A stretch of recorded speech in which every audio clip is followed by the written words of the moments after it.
Hello, everyone. So we're back into the "Why are you so useless" part of the news. Um, Over the last several months, we have seen reports of Russian spies, Russian trolls, Russian disinformation organizations being discovered in various parts of Europe. All of them functioning with the purpose of spreading misinformation about the war in Ukraine and undermining the democratic process in those countries. And this is the best that we can get out of NATO leadership. Deep concern. And what are you going to do about it? Again, registering deep concern doesn't do a damn thing. We should know this by now. Deep concern has been expressed 10 years ago about Russia's annexation of Crimea, about the presence of Russian militants in the eastern and southeastern Ukraine. Deep concern has been expressed 2 years ago when Russia invaded Ukraine. Now what? Folks, once again, no amount of powerful emotional statements is going to do a damn thing if it is not substantiated by actions and consequences.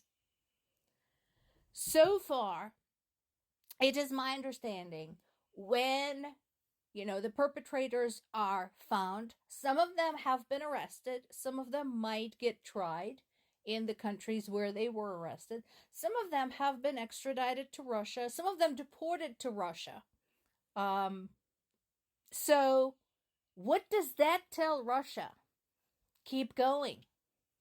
Nothing's going to happen. It's not like they care about what happens with these people. They're just going to send more. The same as their approach to the war in Ukraine, where they're just throwing body at the front line. They're going to keep throwing bodies at the campaign of interference and misinformation. That is what's going to happen. We now have multiple data points on the subject. So, expressing serious concern is not going to cut it anymore. NATO, do better.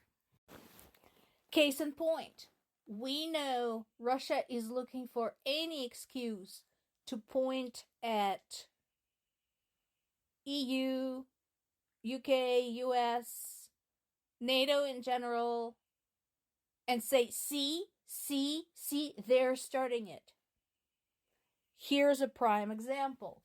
David Cameron talked about the use of Ukrainian weapons, or rather the weapons that other countries gave to Ukraine, to target military targets in Russian territory.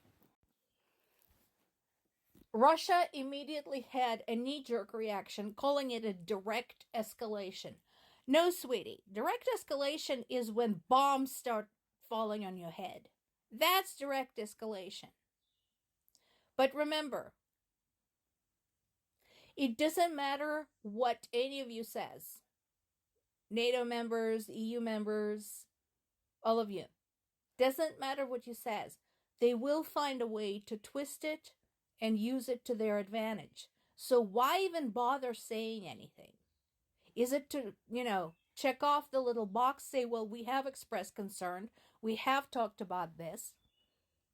Is it just to make sure you cover all your bases? Okay, you've covered all your bases. The misinformation continues, the interference continues, the war continues, the threats continue. Now what? Now this is interesting.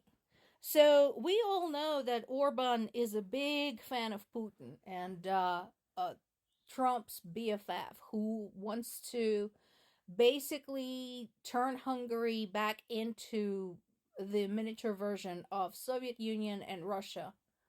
So this is interesting. Why is he increasing his defense budget?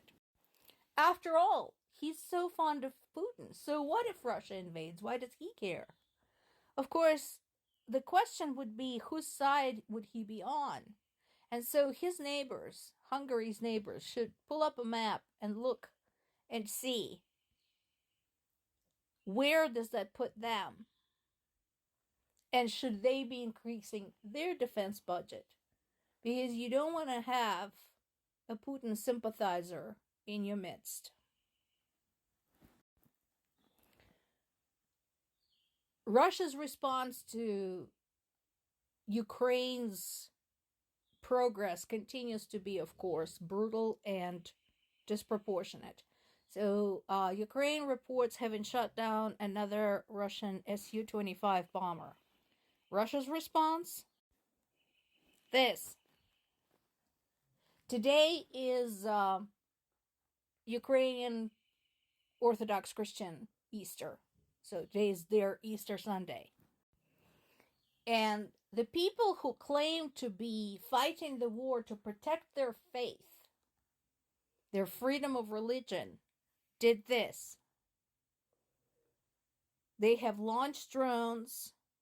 They were hitting civilian targets again.